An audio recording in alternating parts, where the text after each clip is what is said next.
José Juventino Policarpo Rosas Cárdenas. A mí ese nombre siempre me ha llamado la atención. ¿Cuál? ¿José? Policarpo, no Policarpo. Hay un personaje que tiene así nombre de instrumento industrial. Ay, a mí me suena aparte de una flor. Así es, Poli. Hay un Había hueso del cuerpo. Me lastimé el Policarpo. Ándale, sí, Ándale, también. ese sí. Hay un personaje que así se llama. No, ¿ustedes no ven 31 minutos como yo? No, yo no. Sí, como no, es Policarpo, ahí está. Ahí está uno. Un calcetín, una cosa así, ¿no? No, ese es Calcetín con Rombos, man. Y el otro es Policarpo. Creo que hasta tiene su canción en 31 minutos. Bueno, nosotros estamos hablando de Juventino Rosas. Como tú, Alejandro. Sí. El tío Juventino. De hecho, alguna vez les conté que teníamos de la familia de mi abuela, no de mi abuelo, porque él era el Rosas paterno, una tía a la que le habían puesto Juventina, así nada más, no Juventina María o Juventina Josefa, Juventina Rosas. Cuando mi mamá conoce a la familia de mi papá, se le hizo muy curioso que le hubieran puesto, y mi mamá pregunta que si le habían puesto así por el compositor de los famosos valses. Y no, en casa de mi abuelo no sabían que había existido Juventino Rosas. Achis. Pero aquí entre nos era tan de friegaquedito, que en vez de decirle la tía Juventina, le decían la tía Jodentina.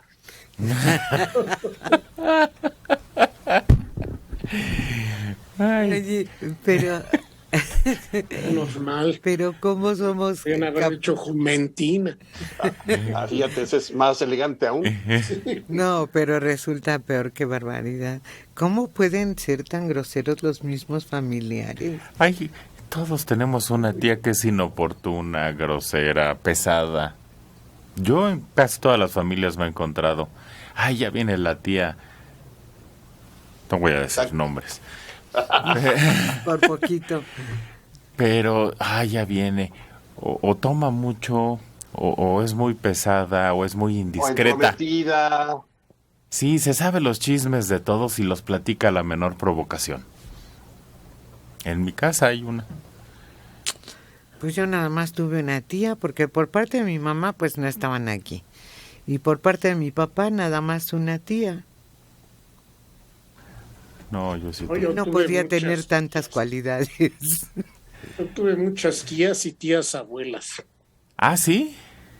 Sí, la tía Salomé era tía abuela, la que acabó en el manicomio. La tía del cuchillo se llama. Sí. Ujú. Pues sí. José Juventino, que... ¿Cómo se llama ahora la población? ¿Juventino Rosas de qué más? No, yo no me acuerdo. Yo nada más la conozco por Juventino Rosas y estoy descubriendo que antes, cuando él nació, se llamaba Santa Cruz. Santa Cruz de Juventino Rosas, creo que es el nombre completo. Bueno, Se lo anexaron. despejada la duda. Que es un poblado, pero de veras, polvoso. Bueno, ya no. Cuando yo lo conocí, polvoso y pequeño. De ahí salió Juventino Rosas a triunfar en la música. Precariedad y una infancia, como se ha dicho aquí, infancia es destino. Eso, precariedad, esa falta. Tenía talento, estaba tocado por las dioses, pero era alcohólico. Sí, y desgraciadamente, imagínate si muere a los 26 años, con otros 26 que hubiese vivido, ¿te imaginas lo que tuviéramos ahora en su Obra. en su obra musical? Pues quién sabe, porque son chispazos de genialidad, pero de verdad vivió muy mal.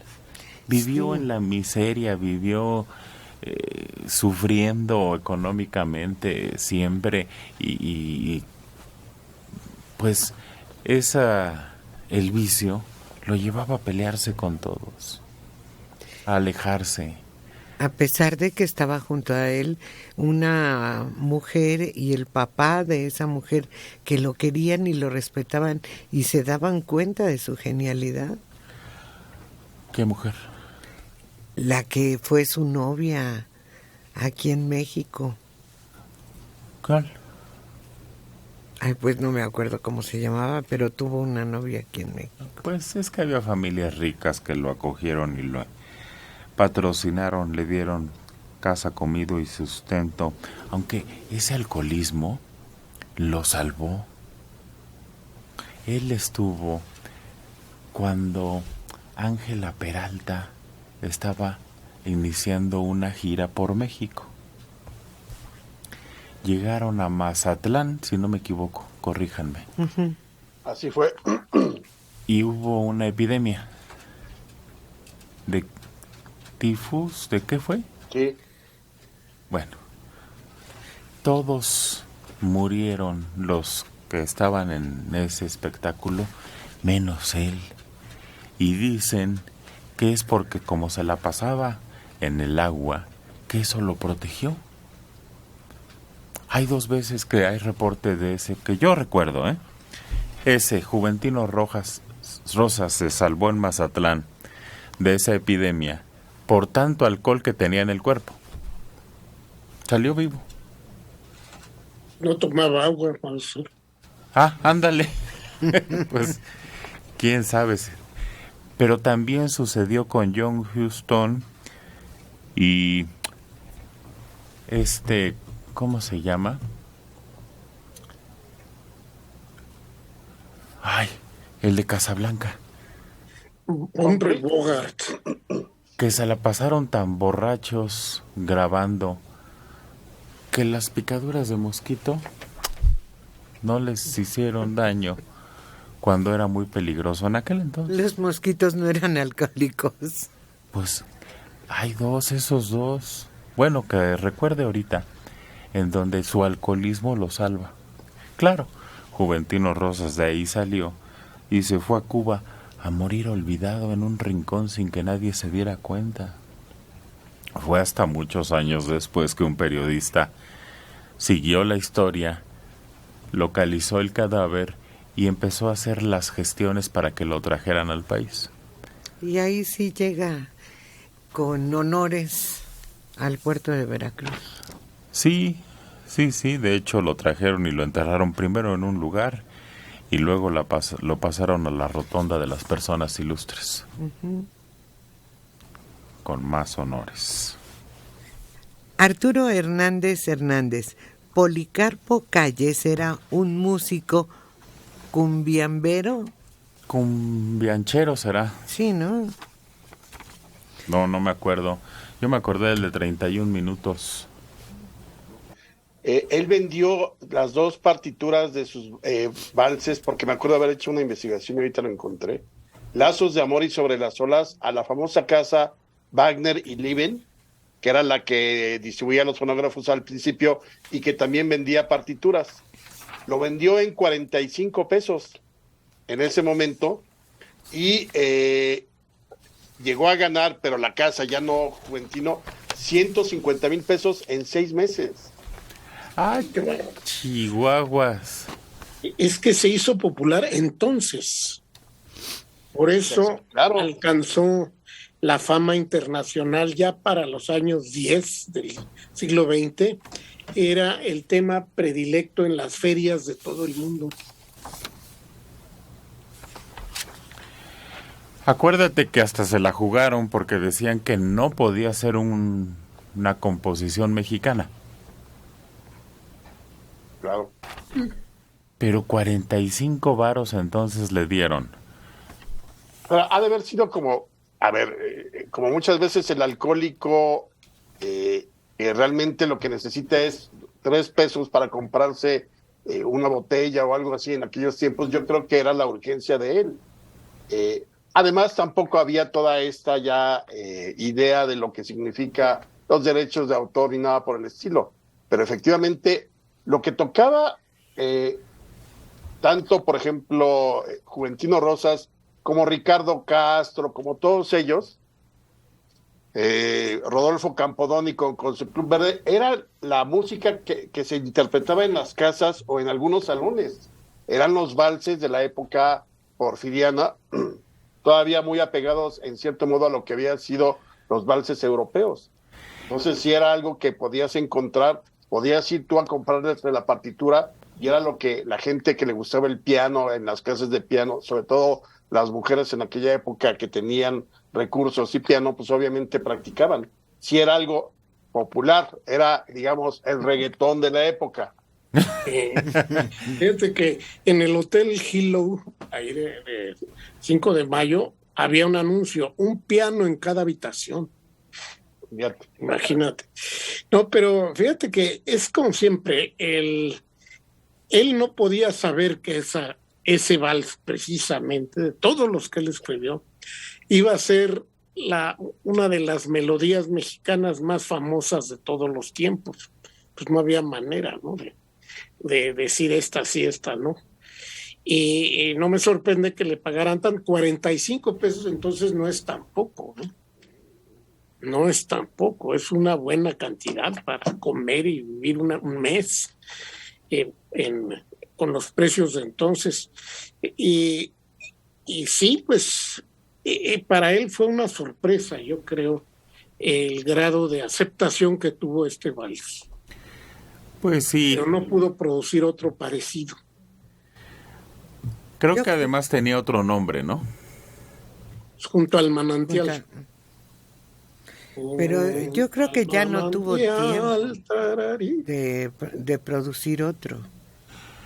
Pues sí hubo. Y acuérdate que le hizo uno a esta... A doña Carmen. A doña Carmencita. Y sí, ahí... y no es feo, no es feo. Y ahí también el pago... Y ahí ya era famosa. ¿Mande? Ahí también la situación del pago de ese vals, ¿se acuerdan? El piano, sí. Un piano que fue corriendo al Monte de Piedad, entonces el presidente Porfirio Díaz, en agradecimiento al vals que le había hecho a su mujer Carmen, le mandó un piano hasta su casa. Ahí estuvo el piano toda la noche en una bohemia funcionando, y a la mañana siguiente fue llevado al empeño. Sí. Empezó con Carmen. Se me perdió la academia. Pues ahora esa es la famosa. Sí, pues sí. Esa es más conocida porque además la han ido reformando, la sacan en cumbia, en reggaetón y en no sé qué, en rock. Es más, está esa canción. Salvador Hernández Maldonado, de Tizayuca, Hidalgo, 79 años. Juventino Rosas murió de alcoholismo a los 26 años. Él empezó en una pequeña orquesta de pueblo donde también tocaba su papá y comenzó a tomar. Murió el 13 de julio de 1844. No tiene ni idea de lo que habla. Le falló la fecha. Sí. Acuérdese que llegó hasta Porfirio Díaz, para que más o menos se dé una idea. Va a ser 94. Sí, es 94. Es 1894 y nace en 1868. Ahí sí. Y bueno, no es el 13 de julio, sino el 9 de julio, cuando él muere. Bueno, Policarpo, de 31 minutos, que no tiene canciones, que solo las presenta. ¿Y tú querías que cantara? A ver. Rosario Ivette Peña Chávez. El de 31 minutos se llama Policarpo Avendaño del ranking top. Saludos, soy Ana Camila del estado de Hidalgo y ya me voy a la secundaria. Que te vaya bien, Ana. Exactamente. Ignacio Sánchez Martínez, de Contreras, 66 años. Tengo entendido que Juventino Rosas vivía acá en Magdalena Contreras y compuso el vals Sobre las olas a un lado del río Magdalena. De hecho, por acá hay un deportivo que lleva el nombre de Juventino Rosas. ¿Ustedes qué saben al respecto? Yo he oído esa versión, pero también de que él era de Cuautepec, que es exactamente en el norte de la ciudad, a las faldas de la Sierra de Guadalupe.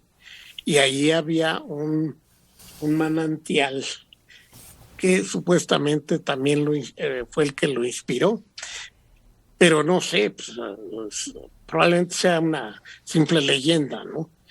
Y se le ocurrió estando en el baño de su casa, no sé. También se dice que escribió ese vals acá en el sur, en el Ajusco. ¿Cómo se llama ahí? Fuentes Brotantes, tienes razón. Fuentes Brotantes. No, pero está comprobado que vivía... En Tepito. No. Vivía una familia, la familia que lo protegía, tenía una casa en el primer lugar que dijeron, Alejandro. Y era casa de campo y ahí tenían un manantial y un río. Pero, a decir verdad, es mucho menos glamoroso el proceso creativo de lo que uno piensa. O sea, este tipo de leyendas y entonces escuchaba, quizás sí, como dicen, ya, acuérdense que José Alfredo se cuenta que él trabajando de mesero se le veía una idea y lo hacía, ¿no? Escribía o le pedía que alguien le ayudara, etcétera. Pero igual, o sea, yo lo hablo desde la perspectiva de quienes podemos escribir, en este caso yo me dedico mucho a escribir, es mucho menos glamoroso de lo que se imaginan. No crean que hay un sopor, un ambiente, la penumbra, esperando a que llueva, y se oyen los rayos y los truenos fuera de la casa, y entonces la chimenea prende mientras mi perro está echado al lado. No, está el gato subiéndose 17 veces, como toda esta mañana y como todas las mañanas, que tengo que bajarlo, tocan, el perro ladra, es mucho menos, quizá algún día en el futuro diga, no, es que Alejandro Rosas tiene una anécdota de que uno de sus libros lo imaginó cuando iba caminando por las montañas. Fui al súper y se me ocurrió la idea. Oye, y las mujeres esas que se supone, ¿cómo se llaman? Que las musas nunca llegan. Y si te esperas, y eso para quienes les gusta escribir, si uno como escritor se espera a que lleguen las musas, nunca escribirías. Escribir es un oficio. Entonces, tienes que tratar de escribir todos los días de tu vida, y hay días que vas a poner un párrafo y hay días que te salgan varias cuartillas. Pero si te sientas a esperar a que llegue la seducción de las musas, yo mejor me entregaba a las musas antes que escribir. Las musas no llegan. Llegan, claro, personalmente, a esta casa no llegan.